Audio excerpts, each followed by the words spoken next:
Welcome to The Problem, a Lockwood & Co. podcast. I'm Caitlin. I'm Alan. And today we are talking about part two of part two. The second half of part two. There you go. Chapters 6 through 8. We just chit-chatted so much ourselves that I feel like we don't have any opening chit-chat. Well, did you move into your new space? Like, are you still hanging blankets with empty bookcases? No, I'm in my new place. I did have a lot of difficulty. So last week I was in my new place, but I couldn't find the pen that I usually take all my notes with. So I had to use a different pen, and I hated that. And then today I had found my normal pen that I take my notes with, and it just felt so nice. I felt like you were going to say your real pen. My real pen. Yeah. No, I didn't crack out my quill and my ink jars, although I have found those also. I've eaten it's like 10 a.m. here, and I've had so much chocolate because it's December and there's just chocolate everywhere. Nice. And I feel a little ill, but I'm putting more chocolate into my mouth right now. Good. Well, I'm drinking hot chocolate instead of tea because that's the season. Although in this section, they do drink some hot chocolate. So I feel like accidentally I have been authentic. Very on theme, yes. In Chapter 6, Lockwood & Co. report for duty at Kensal Green Cemetery and find the iron coffin of Edmund Bickerstaff. Oh, sorry. This is a typo on my part. I'm not good with names.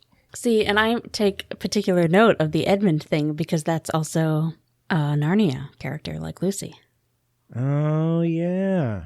And again, I wonder if that was subtly influencing his decision-making here for names.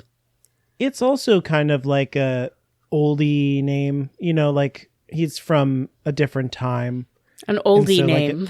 An oldie name. Those names. It's like you tune into the oldie station and it's all Edmonds and Eustaces and things like that. Of course. And that is what our chapter art is here at the beginning of Chapter 6, Edmund's headstone, which does not look like a normal headstone or like a typical headstone. And they talk about that when they get there, that it's all messed up and poorly done. So the chapter starts off with them arriving at Kensal Green Cemetery, and Lucy sort of gives us this description of what the place used to be when people had a gentler relationship with the deceased. And I just find this sort of description really interesting because she has no idea what people's relationships with cemeteries were without the violence of ghosts. It's almost like an archaeologist making assumptions about a culture that they don't know, and they're just looking at, because I would not describe actual people's relationships with the deceased to be gentle. I think cemeteries look really pretty as kind of a facade, but to somebody who has to fight dead people, I guess it would seem gentle. Mm-hmm. Mm-hmm. I don't know. I just found that really interesting. It is a little bit romantic. I think it's not quite right that people would just hang out in the cemetery and be like, oh, wow, and contemplate mortality and stuff and be profound. Like, they just probably didn't go to the cemetery very much. When I was a kid, I used to hang out in cemeteries. I liked them a lot because they were empty and pretty. Mm. And I was allowed to go there and not have an agenda. Like a lot of places when you're a kid, you go there and they're like, you going to buy something? You going to... Right, yeah. So you could do that. And I liked the quiet of cemeteries, but I'm weird, and I was even weirder when I was a kid. So I don't think that's normal. I think this is going to sound stupid, but I think it's normal for weird kids. Yeah, I used to go there to read because it was quiet. And people would leave you alone. If you were in a cemetery, people are like, oh, they're mourning. And they would be like, nah, I'm just not being harassed right now. And I didn't think of this when the show was, in this space and stuff. Mm-hmm. But I did think to look up Kensal Green as a real place. It still be for people who live in England or London, they'll be like, duh, of course it is. But to me, who knows nothing about England, I was like, wow, fiction is real. It's very pretty. I didn't look it up, but I also, I did have a moment of being like, I wonder if it is real or not. But I didn't care. There's a lot of You just do like a Google image search. There's a lot of incredible monuments, and it's kind of like what they talk about, how there was rich people who were buried there in the show. Yeah. And there's just all kinds of graves. And like when you look at how big it is compared to the real estate around it in London, it's a huge amount of space devoted to, a graveyard. So it's like incredible in some ways. It has a really cool chapel in the center of it too. It's so interesting, the cultural feelings about graveyards and cemeteries, because I don't remember, like, I've never seen this one, but I have seen cemeteries in Manhattan, and that sort of thing. And it's like, that is prime real estate. Yeah. Like, people could make a lot of money off that, but nobody touches it because it's a cemetery.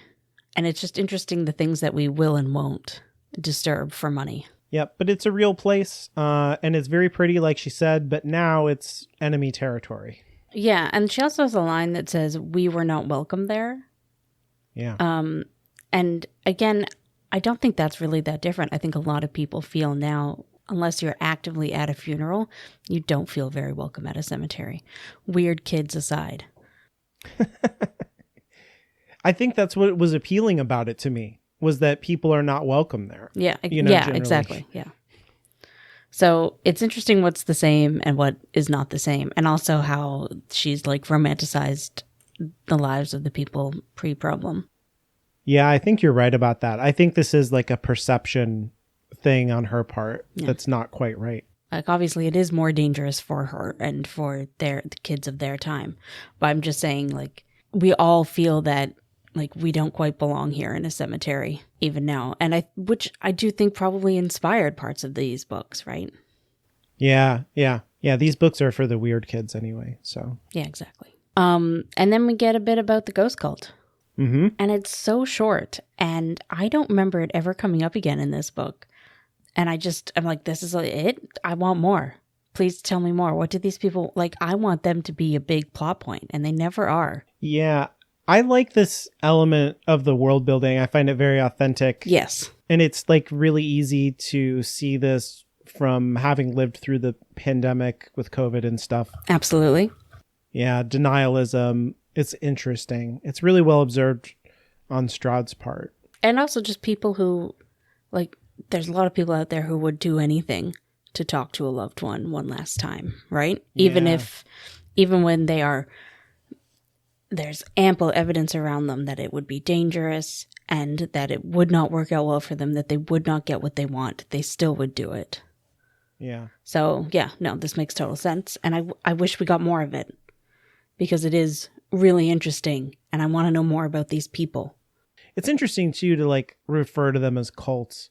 Yeah, because our modern appellation of cults is like a shorthand for brainwashed person, because it's not particularly religious, even though it's like supernatural, I guess. But the supernatural in this world has like this entire scientific dimension to it. Like, there's solid evidence that something happens after death. And so they're just like, it's not that bad, based on nothing. Yep, I wish we got more of them. I feel like they're introducing them here because, we're about to start the mystery of this book, and they're just there to be like another potential suspect. Yeah, that's a good point. I think they also relate to Bickerstaff's psychology as we dig into like his past. Like, he would have been one of these people who's like, there's answers out there, like, right. This is something we should look into. I genuinely don't remember like what was show and what was book about Bickerstaff, other than rats were book and necrophilia was show. That I remember.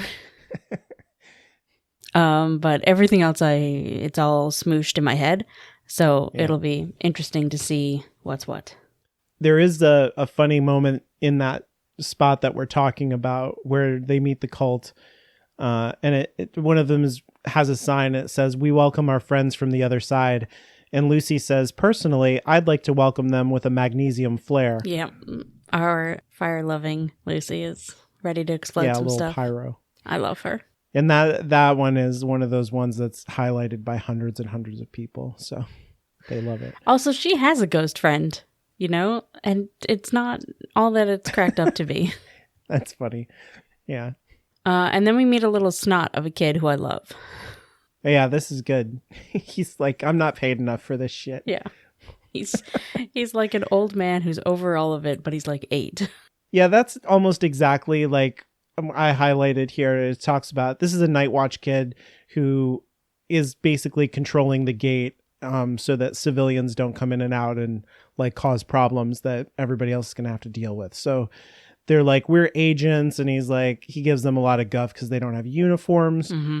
And there's a lot of back and forth. And my notes about this is like, while this can come off like as bullying to some degree, like because of their differences in age, their like social economic status, all of that stuff, it's also like a noir fiction dynamic between like independent detectives and private security who have like big chips on their shoulder because they're not official. They don't have any real power on either side of the coin, right? But they get pushed around a lot because of that. So they're like, surly and don't like each other. So I love how just all of that is just folded together so effortlessly here. This is just really well done. And like the Lockwood & Co. Kids are kids too. Like they're older kids, obviously, but you can definitely see that they get their hackles up really easily in a similar way. Or like the kid doesn't get his hackles up. He's just a bit of a snot, like I said. But yeah, he just doesn't give a shit. Yeah, it's great. Yeah, this is like an elementary kid like mouthing off to the middle schoolers. Yes. And they're like, we're middle schoolers. Like the whole thing is dumb. But it's really good. Then they go in, and I love this bit because Lockwood is all, everything should be fairly straightforward, blah, blah, blah, blah, blah. And Lucy and George are just like, I don't think so, because they feel the plot is starting. So then they get into the crowd because there's a lot of people in the cemetery doing work, and we start hearing all their complaints about this grave. And then we are introduced to the sensitives, my least favorite part in this whole book, which, of course, Lucy describes them as a posse of teenage girls whose shapelessly floaty dresses, black eyeliner, outsized bangles, and lank armpit-length hair marked them out as sensitives because they all look exactly the same, and they're all girls. Right. To do this job, they have a uniform. Sensitives do psychic work, but they refuse to ever actually fight ghosts for reasons of pacifist principle. They're generally as drippy as a summer cold and as irritating as hives. We don't normally get along. Understatement. Like, why are they all girls? Yeah, I mean, we've talked about like the gendered economy of ghost hunting and whether it's something essential to the way the world operates or if it's culturally enforced. It seems essential to me, but it would be so interesting for there to be a quote unquote sensitive boy or a girl who has sight. I just think this is Stroud being a bad writer here. Like normally he's a good writer, and I think this is bad writing. The fact that there could be an in-world explanation I don't care. This is just shit. Yeah. I mean, he built it to be this way. I hate it less in the show when they have George looking down on it because that feels more real. This is just Lucy hating on girls who are different than her. Yeah, he doesn't seem to be mad at them because of their gender or anything. That's about like, it almost feels like an activism type of like he's ideologically opposed to their stance on the problem. He's like you have the ability to do things, but you won't do them. Yeah. Maybe this is wrong, but the way that he will say it right to their face makes me feel a little bit better about it. Like when he says, go write a poem about it. Like, that's so good. Yeah. But this is, I don't like it in the book at all. And then like Lucy goes on to talk more shit about women. My personal impulse would have been to slap the girl soundly around the face and boot her moaning backside out into the night, which is why he's the leader and I'm not. I'm referring to Lockwood, obviously. Also why I have no female friends. Yeah. Jeez, calm down, Lucy. God. I feel like Stroud could have written this, like if he wanted Lucy to have this underlying dislike of other women, he could have written it so that it made sense and that it wasn't just like, I'm not like other girls. He could have had, because she has 5 older sisters, or is she the 5th? No, she has 6 older sisters. She's the 7th. Yeah, she's the 7th.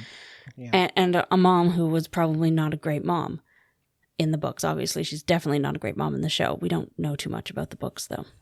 So I think he could have put some of that in and it would have made sense and had her... And especially through meeting Flo and later Holly and having her come around on women and that sort of thing and made that like an overarching thing.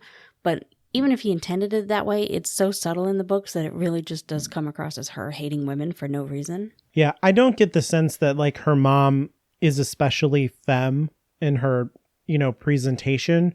And even if she was and like cared about those things, she probably didn't have the time once her husband is dead. Right, yeah. To like train her daughter to perform femininity, in an acceptable way. Right. So like, I'm sure that Lucy is insecure about this on like multiple levels. But yeah, I agree. There's no ironic presentation where like that's an element of her psychology about the way that she feels about women. Yeah, exactly. Like these are all things that we can suppose about Lucy, but none of it is for sure on the page. Yeah. And therefore, it just feels like Stroud decided to make her not like other girls, in quotations.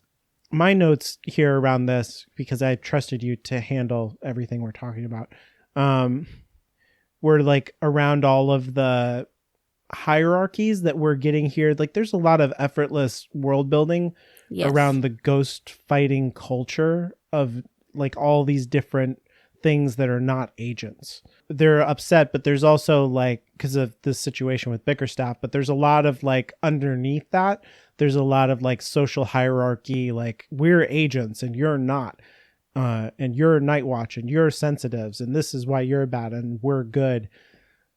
Stuff that's happening that's like under the surface. They look down on the sensitives for being pacifists, but I'm sure that there's like a back and forth about that they see the agents as like violent people, who can only see one answer to a problem, and it's a sword, And I do love how Saunders is just there throughout all of this being an asshole. He's the worst. He calls Lucy girly. I know. Oh my God. I was like, oh, this misogynist ass. And is like, quote unquote, teaching her. You're right. Yeah, like, exactly. Slap you in the face. Yeah.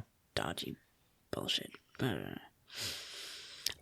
did want to bring up that when we were recording about the show, we could never figure out what that building was that they set up in. And all throughout the book, they call it a chapel. Yeah, it's a chapel. So maybe that's what that was. And I don't think that they were actually in Kensal Green, but what they had there does kind of look like Kensal Green's chapel. It's like a big Greek style, and he describes it in the book too. Building with like the columns and everything. The columns and stuff, yeah. And then we get Saunders sort of describing that there was an incident with the Bickerstaff grave because they were trying to dig it before the agents got there during daylight so that the agents could get right to their job. But as it got to like dusk, the grave started having ghosty stuff. So he's like describing what was happening. And I think it's funny that Saunders seems to almost not quite believe all these people that he's hired. I know. Like they're there to watch out for ghosts and stuff. And he's just like, I don't know. You're being lazy. But then like later on, we see him refusing to go anywhere near the grave. So he must believe them to some degree. He does stay in the chapel. Yeah. Yeah. But he does say one Night Watch kid said it had 7 heads. And then he says, ridiculous, I sent her home. Which is interesting because we know from the show and from having read this before that there are 7 spirits in the mirror. Yeah, I noted this down too. So I think this is a clue that there is more than one haunting. Like, I don't think that you could pick this up the first time you read it necessarily. Yeah. But there's more than one ghost, and the nature of the second ghost is, somehow polyphonic. There's more than one thing in the thing. So then, yes, Lockwood and Co. approach the Bickerstaff grave. Dun, dun, dun. So yeah, so they get to the gravestone and they describe how it's like not a full gravestone. They didn't have a stonemason engrave the name. It's just like somebody etched it in with like a random tool. And I can't help but wonder why they bothered at all. Why didn't they just leave it an unmarked grave? Like, they put the warning on the iron coffin, which we get to later. So why mark the grave at all? Yeah, I thought this was like, I thought the same thing. And the only explanation I could come up with is like, if you at least make it look like a grave, then people would just leave it alone, as opposed to like you just bury something and then they're like, okay, well, John Smith's going to be buried in lot whatever. Yeah, and they go to dig fair, it up actually. And they're like, what is this? That's actually a good point. I hadn't thought of that. All I could think of was that Stroud wanted to start the creepiness. And it felt very like an out-of-world choice to me. But now that you say that, you're right. Somebody would have tried to put a body there. Yeah, I mean, the classic, it kind of doesn't make sense, though, because like the classic thing to do in so many stories, if you're going to hide a dead body in a graveyard, which is kind of a genius move, is you usually put it with another body. You just dig someone else up and put them in there too. And, like you want it to be a fresh one so that people aren't like, when did that get dug up? But that's not what they are doing here. I love your like aside of advice crime there, or crime advice. You want it to weirdly, be a fresh one, everyone. My wife and I talk about these things a lot. I don't know. She's like, you would do it like this and this. She reads a lot of crime fiction. It strangely comes up in conversations with my friends and me a lot, because I have a friend who works in construction and he's like, we're pouring concrete all the time. Just call me. Exactly. Yeah, but this grave is not about hiding a body. And that's part of the point of everything that's happening here. They are getting rid of him, but it's not just that. Yeah, I actually feel a lot better about it since we had this conversation. So, and then we have like a whole paragraph of when the sort of ghost miasma affects Lucy. And then she doesn't say anything about it. Like, it's so creepy and weird and like really affecting her more than we've seen from any other ghost yet, even back in Coombe Hall. Well, maybe not quite that much, because at the end there was, but you know what I'm saying. Yeah. And then other than like she starts to tell Lockwood, but then they just move on. Well, they even ask her, like, are you okay? Like, how are you doing? And she's like, I'm fine. And it's right after a long description about how not fine she is. So I feel like she could have warned them a little bit more there. Joplin does show up in the middle of all this to watch them uncover the grave. It's also like a funny joke when Joplin pops out, because it's like, it's like you said, like it's really building up a little bit. And it's like, it says, from behind the grave, a figure broke free of the darkness and lurched forward into the lantern light. George and I cried out. Lockwood leaped to the side, ripping his rapier clear. He twisted as he jumped, landing in the center of the pit, facing the stone. Oh, sorry, Mr. Albert Joplin said. Did I startle anyone? So, like, it's a jump scare, but it's like a comedian style jump scare. Yeah, and then he talks about how he got lost. There is a little part here where Lucy is like hearing this weird noise that sounds like flies, which they did such a great job in the show with that whole thing. But I thought in the show, and I definitely think here, and I think Stroud is doing this more than even the show knows, because I think Stroud knows his stuff. The sound of flies to me brings up the idea of like one of the names of Satan is Beelzebub, right? Which translates to Lord of the Flies. Oh. It also kind of sounds like a buzzing, like Beelzebub. Like, I don't know. Yeah, exactly. I think you're right about that. And so like the pestilence of insects and things like that is associated with evil. And so to bring this up to me, I was like, oh, this is like a satanic illusion and a way of associating Bickerstaff with Satan. And so like, this is not like, and we said this before, ghost from the previous book where we had a victim and we're going to solve the victim's crime and achieve justice. Like, this guy is bad. My thinking on the buzzing was much simpler, which indicative of how we think of these things. And just because when they uncover the body, he's still decomposing. Yeah. And I think the buzzing brings that to mind of a decomposing body. Yeah, it's probably like the last thing he heard right before he's dead is all the flies that are growing in him. Yeah. Yeah. Ooh. Yeah. I think it's both. Like, I think that is the idea of it. Yeah, I guess in a way they're kind of related. Yeah. But I wouldn't have thought of everything that you just said. I would have just thought it brings to mind a decomposing body, and then that's what they find. Yeah, it's like when they find Annabelle Ward, or when she first goes in the house, she can hear a knocking, and that's probably what happened with Annabelle Ward when she was in the wall. Like, if she wasn't totally dead, she would have been knocking. Yes, like, let me out, like the ghost would have wanted. Yeah. But then the chapter ends with them discovering that it's an iron coffin. And then Lucy says, "Can you hear it? The buzzing of the flies." And then George says, "But they didn't have the problem then. What did they need to trap in there?" And that's the end of the chapter. And so, of course, immediately you have to read the next chapter to find out what the fuck is in there. Yeah, it's really good. Yeah, so in chapter 7, the team open the coffin and secure the source twice. And the chapter art is the iron coffin. Surprise, surprise. And then this is where it takes them till midnight to dig the whole thing out. Yeah, I love all the little details that we get in this chapter about the way that coffins deform over time when they're not made of wood. I assume if they're wood, they just disintegrate. I would presume also. But it's really interesting. Like, I don't know if any of that's real, but I believe it.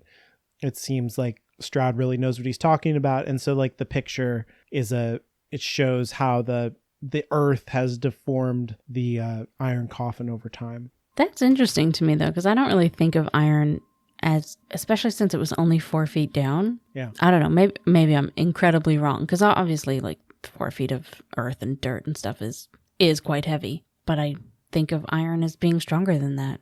I wouldn't think so either, but it does make sense if you think about, you know, like how much it rains in England and then it gets cold and it gets warm. And so the earth is kind of like moving around a little bit. Like, we don't perceive that, but like... Yes, you know, you're absolutely right. I just don't think of it that way. They also talk about it being specifically a coffin made of iron, which I think is really interesting. We never really got that in the show. It's kind of implied in the show that they just found an iron container. Yeah. Like it was a still. Or I think they said... it's explicitly said. Like, we don't know if that's true, because then it turned out that everything that Bobby Vernon said was basically incorrect. But they never say that it is definitely a coffin. But here they do say that this is definitely an iron coffin that was created for the purpose of burying people in. And I think that's interesting. Just that, like, they had this prepared. Pre-problem, yeah. I assume this is Bickerstaff's. Like, ironically, it's the kind of thing that he would have made for the shit that he was up to, and then they were like, aha, the perfect thing. Yeah. So then they talk about rotating who opens things, and like only having one person sort of in the path of the scary door or whatever that they have to open, which is fine. I guess that makes sense. But they have this line where it says, "Rotating this duty fairly is second only to the cookie rule in terms of importance." And I don't know why, but saying cookie rule sounds so juvenile. Like, biscuit rule doesn't sound so stupid. I agree. Why are we saying this? This sounds stupid. Yeah. But then I do wonder, like, if we were British, if biscuit rule would sound just as juvenile and silly. That's a good point. Cookie rule sounds stupid. It's not cool. So then George tries to get Lucy to be the one to open it, but Lockwood is like, no, it's your turn. Which is great and all, but I do wonder how all this would have gone if Lucy had been the one to glimpse the mirror. I think that would have been kind of interesting. I do feel like the mirror, I don't know, like it's talking to her, right? Yeah. Or bigger stuff is, or something is. There's also, we talked about all this like deforming of the coffin and stuff. And the point of like talking about all that is that the coffin has been deformed such that it's open. And this is what is allowing the problem to happen with this Bickerstaff situation. So it says like one corner of the lid was so warped it had risen away from the side completely, revealing a narrow wedge of darkness inside. So like that's how the ghost is able to get around all this iron. Right, yeah. But still, it must be really strong because it is surrounded by iron. Yeah. And then they see that there's an inscription on the lid of the coffin, but it's still sort of filled in with mud. And they don't want to waste time. Well, Lockwood doesn't want to waste time cleaning it out right now before they seal up the ghost. It's typical. He's not interested in being in the book that he's in, ever. Oh, he was in book 1. He was all in on that, Mr. Well, after it proved useful to the company. Right, exactly. That's what I mean. Yeah. Like he's like, that doesn't matter. Who cares? It's like whenever he says that, it's like, oh, that matters. Yeah. We should care about that. George opens it up and screams. It's a good jump scare. I have to assume that it's raining and there was a flash of lightning just as he opened. Nice. Right. I don't think anything has said that it's raining, but it's London. They probably don't mention it every time it's raining. So then we find that Bickerstaff is still juicy, despite being down there for 100-ish years. He has like a hole in his head. He has a hole in his head, and he does not look like he's been nibbled on. Right. Which is, counter to what they have been told. My only note on this page that I wasted to post it on is gross. I don't know. Like all this stuff is really good in terms of mood. Like it's all tense. Yeah, it's all very tense. And then Lucy hears the look voice. Yeah. But they get it sealed up and then they debrief. Oh, and it should be mentioned, of course, that the juicy dead body was holding something that had slipped out of a cover that it was on. Right. That's kind of important, actually. It's kind of the whole book. And George saw something when he looked at it. And like Lucy gets a glimpse. So, we, the reader, kind of get a glimpse. But mostly it was, what was that voice? That's what she is interested in. But George is like captured by this. And then Lockwood asks him, like, what did you see that made you scream? He's like, I know that he was nasty and everything, but we've seen worse. But George is like pretty freaked out. It says that like his eyes showed with numb distress, but they also held a yearning, far off look. He kept gazing back towards the pit as if he thought he had left something there, and it worried me. Yeah, I also like that Lucy compares it to Ghost Lock. Yeah. Because then it feels like it's part of the world we've already learned and just a different version. Yep. If that makes sense. And she's right about that, basically. Yeah. And then he says it wasn't the body that freaked him out. He says, I've seen worse things in our fridge. Which, I mean, we've all been there, especially when we were younger. Yeah, that's pretty good. And he says it was the mirror that he held.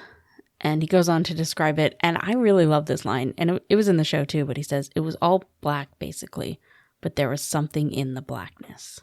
I like this thing that the book does here, and that I think this is my favorite thing about fantasy and why I like fantasy so much, where the world building and the characters' emotions and their arc, whatever it may be, intellectual, emotional, whatever, intersect with each other and allow you to like kind of pull apart something that's going on the inside emotionally or intellectually and make it like real in the world in a way that like is like solid and can be dealt with. And so like all of this disquiet, and like George has had so many problems in this book that he doesn't usually have. He's been very un-George like from the beginning. Right. And now it's like solidified into this object. That thing becomes like the locus of his arc in the book. In literature that has to be realistic, whatever, it's like that stuff is almost always buried deep under the surface, and it feels kind of tedious, or like sometimes I can even miss it as a reader to be like, what are we even on about? But with fantasy, like they just bring it out in the form, like, oh, you were bitten by a zombie. This is about what does life mean, you know? That's why what I is hate it to zombie be alive? fiction. Whatever. Yeah, I do too. I find it tedious, but it's like, but it does bring stuff to the forefront, if that makes sense. Yes, you know? I understand. It slaps you in the face with the metaphors. Yeah, and I like that. We all like being slapped in the face sometimes. Yeah, especially George. Yeah. Yeah, so back to my line about the blackness. Not to discount what you just said. I agree completely. I just think it's so creepy. Like to think of like a complete blackness and then seeing something move in the blackness. Like, I don't know. That line just sticks with me. Yeah, I really like what Lucy says about it. When I closed my eyes, I still saw that piece of glass glinting, flashing, darker than dark. Yeah.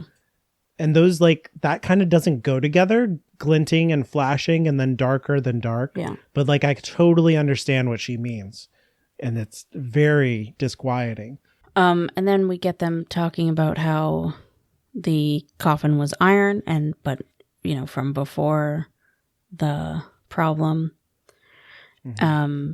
And Lockwood says, but silver, salt, and iron have always been used against ghosts and evil spirits in general. So it can't be coincidence that we've got iron here.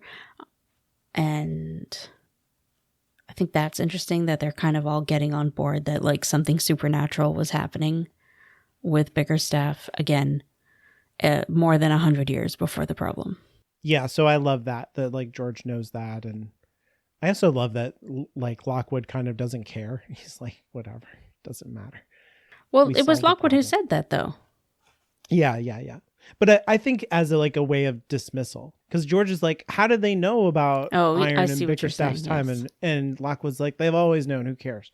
It doesn't matter. But then he is the one that says, like, either of you notice anything odd about Bickerstaff himself?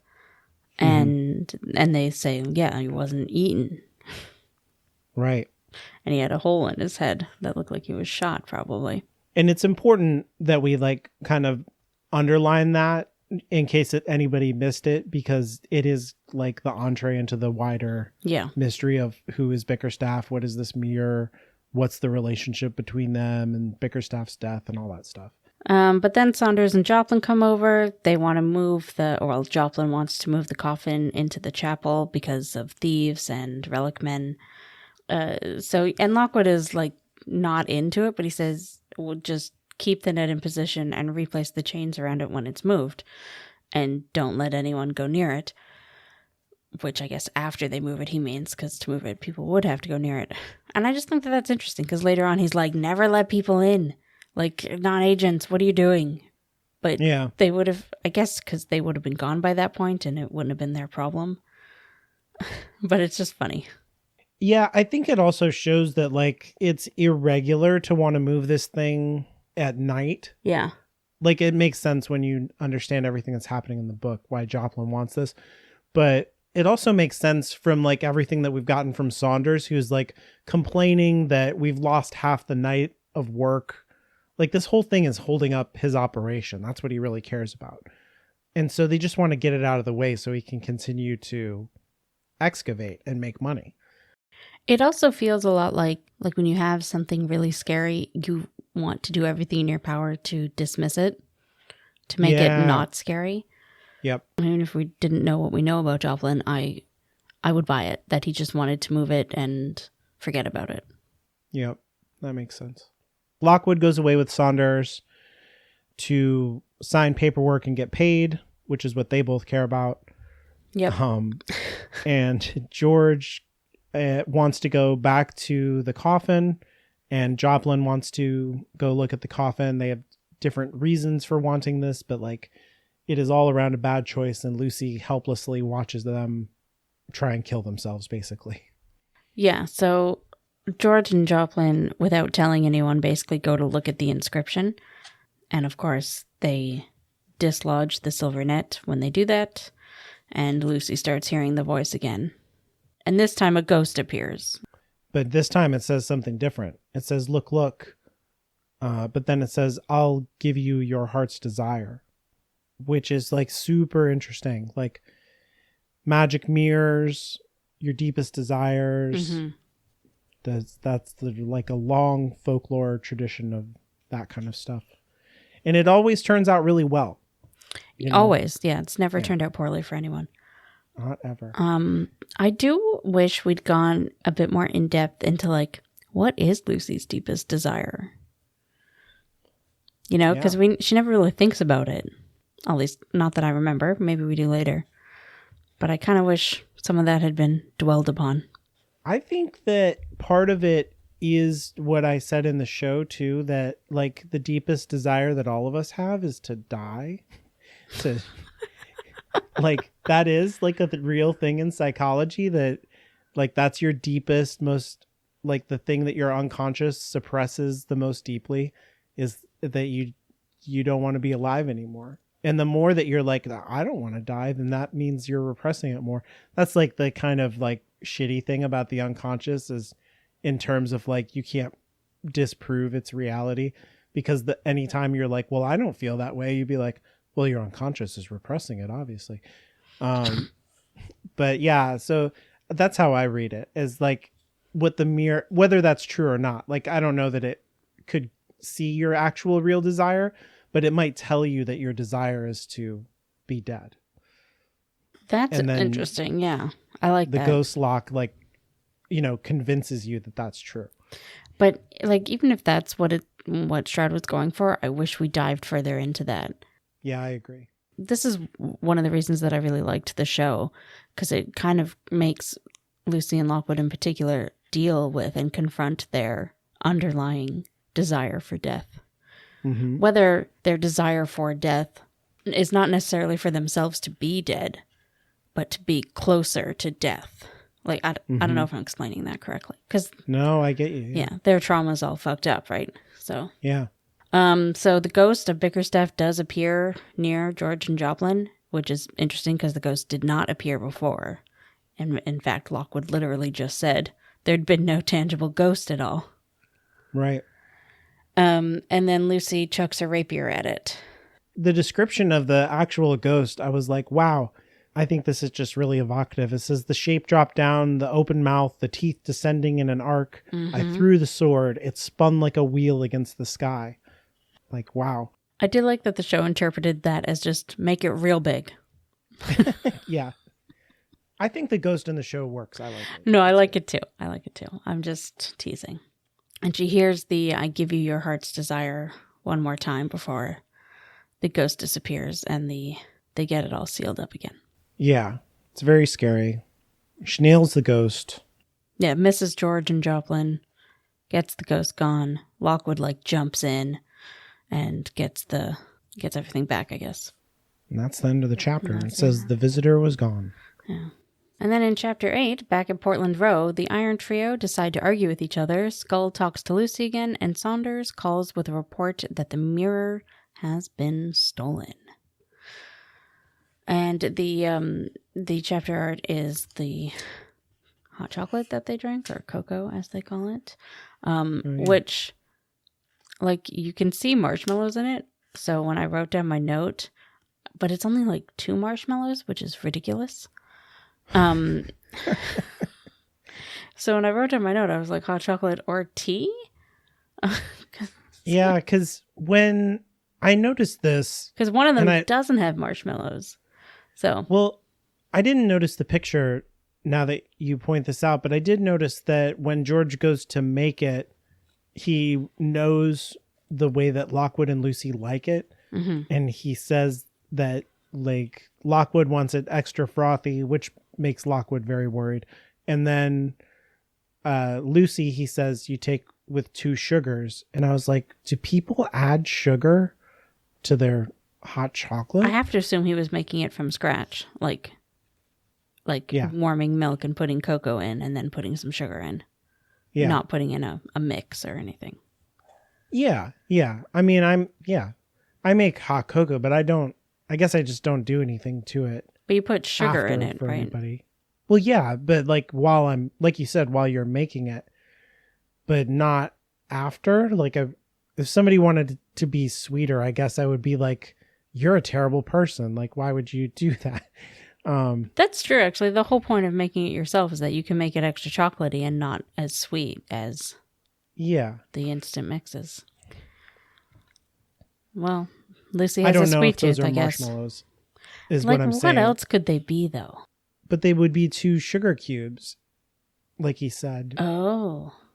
I don't know. None of this matters, but it's weird. No, it's weird. Anyways, Lockwood was fairly restrained until they got home, is how the chapter starts, basically. And then he lits into George. George has been like off for the whole book, like I was saying, and even getting yelled at by Lockwood is part of what is off here, because they just don't usually butt heads like this. This is Lucy's job in the group, is to get yelled at. And to yell at George. That's true. But I think it's really clear here that Lockwood is worried. Like he has this new family now, and he doesn't want to lose any of them. And George came really close to dying here. Yeah, this is bad father Lockwood behavior here. Yeah. And George's like defense is that, then Deepak will get a hold of the coffin and we'll never see what was on the description. And there isn't even like a mystery to solve. Like, as far as they know right now, the mirror has not been stolen and is just going to be destroyed. So there isn't even a mystery to solve. So of course Lockwood is like, what does that matter? Yeah. What are you thinking? I mean, he's not wrong. But I think it's easy to think, but they need that for the story and blah, blah, blah, blah. Or like not even think that logically or like at the forefront of your brain, but to sort of recognize it. No, you're right. But of course, from Lockwood's point of view, there's nothing to solve. Yeah, it's over. It is funny, though, that like Lockwood is the source of authority in the group, but then he's like constantly undermined by the plot. He does have this one, Lucy has this one line, which is just mean. Not out loud, thankfully, but she says, in many ways, Lockwood was the complete opposite of George, and not just in terms of personal hygiene. I understand that, you've made George the punching bag. That's to Stroud. But you don't need to... like that one's bad. I'm sorry. Sometimes I find them a little funny. Not that one. I'm sorry. But, I mean, immediately after that, Lucy kind of sides with George and is like... Because Lockwood is like, not us. We don't care about this stuff, right, Lucy? And she's like, right, of course. Absolutely not. But... Right. And she starts asking George about it, and they get into a conversation. And we learn that the inscription said, as you value your soul, forsake and abjure this cursed box. It's like, again, it like reminds me of the movie The Mummy. Like, wasn't there like an inscription on it? It's like, don't open it.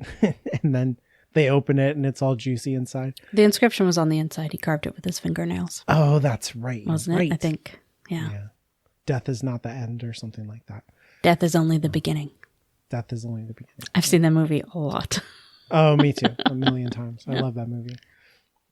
Who put that on there? Now that I'm thinking about it, if it was like in his stuff, was Bickerstaff just like, well, I've got a real plan for this one? No, they must have carved it when they put his body in there. Carved. It's hard to carve iron, man. Like, how do you do that? Like, you usually have to cast it. Oh, that's a good point. I don't know. We'll put a warning on it. Make sure everyone abjures what's in here, okay? Make sure spell abjure correctly. It's important. I mean, that might have just been some, Victorian. That might just have been how they spoke. And then Lockwood really points out that George has been off his game since even before the mirror, and that really hits George. Yeah, there's a really good quote here. It says, George sat very still. He opened his mouth as if about to argue, then closed it again. His face lacked all expression. He took off his glasses and rubbed them on his jersey. And I was like, oh, poor George. And, Lockwood immediately sees that he really affected him and says, I'm being unfair. I shouldn't have said that. I'm sorry. But, of course, George doesn't hear that. He's just like, no, I'll try to do better for you in the future. And I wish we had, it says George said stiffly. But do we think it's sarcastic, or do we think what? I don't know. Sometimes I wish we were a little bit in the boys' heads, so we could know what they were thinking. But It's probably better that we're not. So he goes off to make the cocoa. Lockwood compliments Lucy on her aim with the sword or rapier. Oh, yeah. And she's just like, yep, yeah, mm-hmm. And then he's like, you didn't actually aim at all, did you? And she's like, no. Just hooked it, chucked it, and yeah. Yeah, it's a good joke that like she just chucked it. I like in the show that she did not like for one thing, she had a huge target and it's nowhere near George. But I feel like Lucy in the show is just all around more capable than he made her in the book, which is like, it's kind of funny how she is in the book, but I like how badass she is in the show. So they're both good. Yeah, they're both good. I love this joke. Like, spoiler, it's my favorite joke. It's just different. Yeah. Book Lucy, I love that she's so competent in some things that I feel like it's good to have her be a little incompetent in other things. Yeah, I don't know how you'd be like, it's my specialty to throw a sword. You throw a sword, it has become useless now. Swords are not guns. That's part of the point. To be fair, if you throw a gun, that it's true. You just throw a little bit of the gun. Yeah. That's the idea. But anyways, Lockwood goes to check on what George is doing to his cocoa, and Lucy kind of collapses on the couch and has a conversation with the only other person in the room. But I love that he's just like feeling rough. She's like, yeah, a little. And it's like, whoa. Yeah, who is this? But of course he says, because you sure as hell look it. Oh, he loves skulls so much. This is, yeah. I used to get this a lot when I was a kid. Grown-ups thought this was hilarious. They'd be like, does your face hurt? I'd be like, no. And I'd be like, well, it's killing me. It's that kind of thing. I love that he's so juvenile. But it's Skull. Everything that he says, I didn't realize this until, because I always listen to the audiobooks, Mm-hmm. but everything that he says is italicized. Yeah. Which, like, how do you take that? Like, I hear it as like a slightly echoey, like this isn't actually heard in a physical sense. It's like, yes, exactly. Internally heard. That's how and also because like he isn't talking, he doesn't have a throat and whatever else you need to make noise. So it is all psychic. But then we revisit what he told her before about death is coming and deaths in life and life's in deaths and how she kind of ignored that. Then then he says, problem is, you're stupid, Lucy. That is a direct Skull quote. You're blind to the evidence around you. What, Fat George? Deceitful Lockwood? What a team. And I said this the last time we talked, that Skull says all of the unspeakable things that are inside of Lucy. Mm-hmm. This actually snaps her out of the whole thing. To call Lockwood deceitful is like too far for her. She can't accept it. And she rebels against Skull. But I think him saying things like you're stupid and things like that, I think that all of that is inside of Lucy. I also like earlier he says a thing to her. She's like, why are you talking to me? What are you? And he's like, what am I? And he says, this is what I am. And he shows her the skull inside, like the plasm moves back and shows a skull. Right. He says, look on me well, this fate awaits you too, which is like a famous thing that would be written on lots of stuff, usually is written in Latin, called a memento mori. Right. Where people would have all these things to like, you would look at it and be like, oh yeah, I'm going to die. Like usually you would have a skull or some kind of like maybe a skeleton painting or something like that. And it's to remind you that like life is short. It feels a little profound for Skull. Yeah. Well, I think that he's making a joke there. Like he knows about memento moris. Right. Yeah. And that he's like, I'm a memento mori. Which is the whole reason I brought it up, because I was like, oh, that's funny. But then he comes back to that with the whole like deaths in life and life's in death that he told her, like you said. Mm-hmm. And I feel like that's closely tied to like I said earlier, with the thing with the mirror offering your deepest desire. Like the death wish is at the center of life, and it's terminating thing about life. Like, it's very mixed up psychologically. The entire idea of the death drive and the death wish is the thing that makes you live more. Like, the more that you're in touch with that, then like that's when you live your full life. Because death is literally in life. The ghosts are literally floating around or whatever. Yeah, it's literally true. That's true. And it's like symbolically there and stuff too. So like, I feel like the memento mori and that thing are like related to say like, you know, remember that you're going to die, like helps you to live better. It's like the thing from His Dark Materials with the harpies. When you think about what am I going to tell the harpies, maybe you know, don't sit around and take naps all day and stuff. You go out and live a little. God, you know, I worry a lot about what I would tell the harpies because I don't got much. I took good naps. I mean, I have some good naps. Anyways. So eventually Lucy calls for Lockwood and George and says that the ghost in the jar is talking. But of course, Skull just stops. And not even like this, he disappears. It's just a skull in the jar, no ghost. Yeah. And then she's like, well, it was really talking to me. And Lockwood says, yeah, we believe you. And I think he's being truthful there. Yeah, I like that that's not a thing that we have to go through. Yeah. He's like, yeah, I believe. And then he's like, a real back and forth conversation, a real type 3. And she's like, definitely. And George is like, well, what was it like? And she says, irritating. So good. This is my favorite thing. This is probably my joke. Is that it's not profound and deep. Yeah. It's like, I think this is what it would really be like. Because if you could, well, I don't know, whatever. Like, I don't think you can communicate with the dead, but if you could, it would be annoying because you know what talking to another person is like? It's irritating. I also, like, we find out in later books that the person that Skull was died pretty young.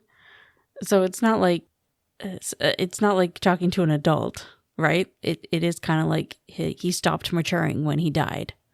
Yeah, they're all kids. Yeah. But because he's kind of like a guide, it's tempting to think of Skull as an adult. Yeah. But he also died as a teenager. So then we get this line about Marissa Fitz, which I find interesting because it says, only Marissa Fitz said that communicating with Type 3 ghosts was perilous, that they twisted your words and played with your emotions. She said if you weren't careful, you felt yourself falling slowly under their power until your actions were not your own. And I can't really go in depth about why I like that line because Alan hasn't read the last 2 books. But I would love to know when she said that, when in her life, what the timeline was there, and whether or not she ever took that to heart. I like that right after that whole thing, that's like a really cool lore dump. Immediately, Lucy says, no, I'd still say irritating sums it up. Yeah. Eventually, George is like, well, did it say anything about the other side? Blah, blah, blah, blah, blah. And because it's very much like George wants to know what happens when you die. And he has this like existential moment and then is immediately reminded of his existence by saying, it said I was fat. And I love that so much because he's trying to, I just love having an existential crisis and then being reminded that you exist as you are. In a body. Yeah. It's good writing. Like, it's funny and it's good. Yeah, I agree. Yeah, I like that Lockwood is basically like, this thing is like the one ring, right? It's like momentous and sinister and Lucy's like, it thinks you're fat and it thinks you're deceptive. That's what it thinks. Yeah. Like, it's not trying to tempt me into like great evil. It's just annoying. But then, like, they say all these things about how it messes with your head and all those things. And then Lockwood is like, what did it say about me? And Lucy's very clearly, like, not flat out, but is very clearly saying, I would rather not say. But then he convinces her to say, and then he gets mad at her about it. Mm-hmm. And I'm like, dude, she didn't want to tell you. Like, because of, like, I hate Lockwood here. I want to slap him. Like, he's mad at Lucy even though she didn't say the things, and he said that he believes her about the ghost. And he also just said that it gets in your head and messes with you, and then immediately lets it get in his head and mess with him. So do you think that there is a real supernatural effect that it's having, or... No, I think they're just insecure kids, all four of them. Yeah, that's how I read it too. Yeah. Ghost and Skull included.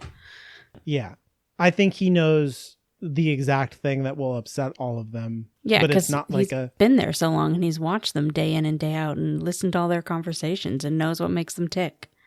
Exactly, yeah. It's psychological, it's not supernatural. Yeah.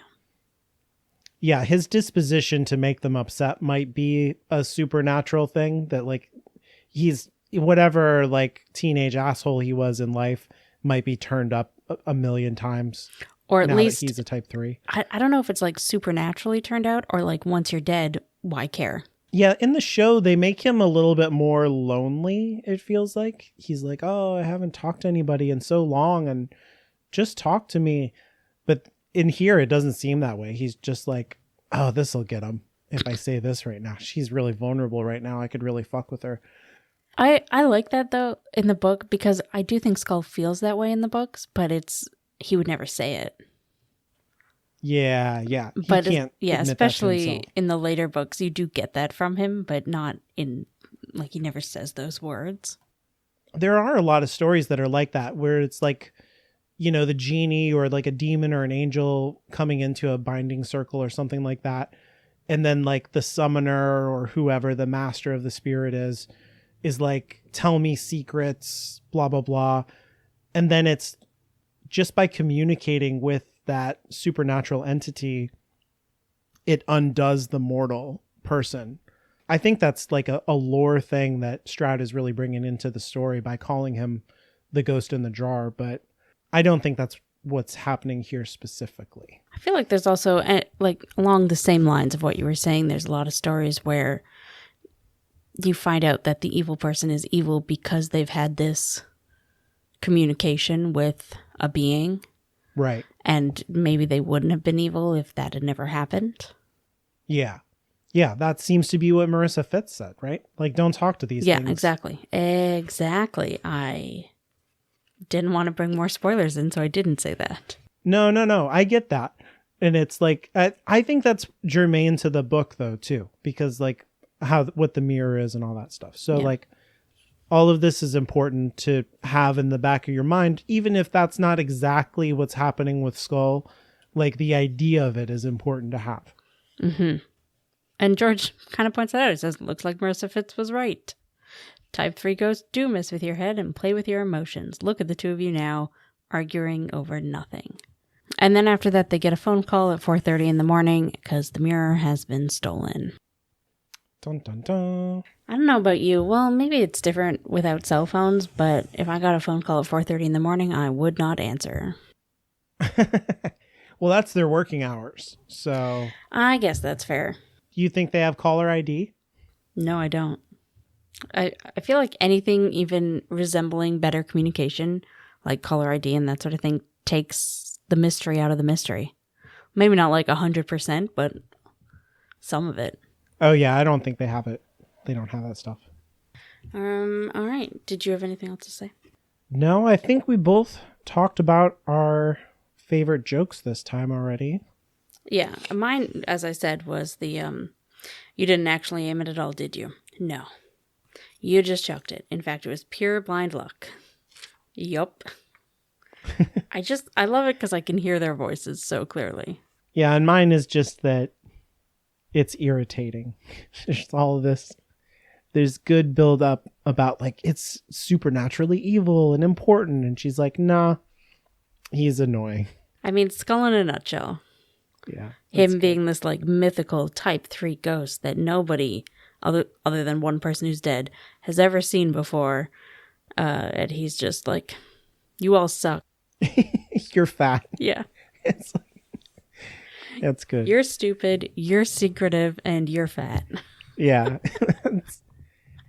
I think that's really what it would be like to talk to a dead person. It would just be like talking to a person. Yeah. That's what it would be like. I don't know. Do you have a punk rock thing? I didn't come up with one this time. Yeah, chucking the sword is punk rock, but it's not when it's accidentally. It's not. I guess the very act of throwing a sword, maybe. Mm-hmm. I don't know.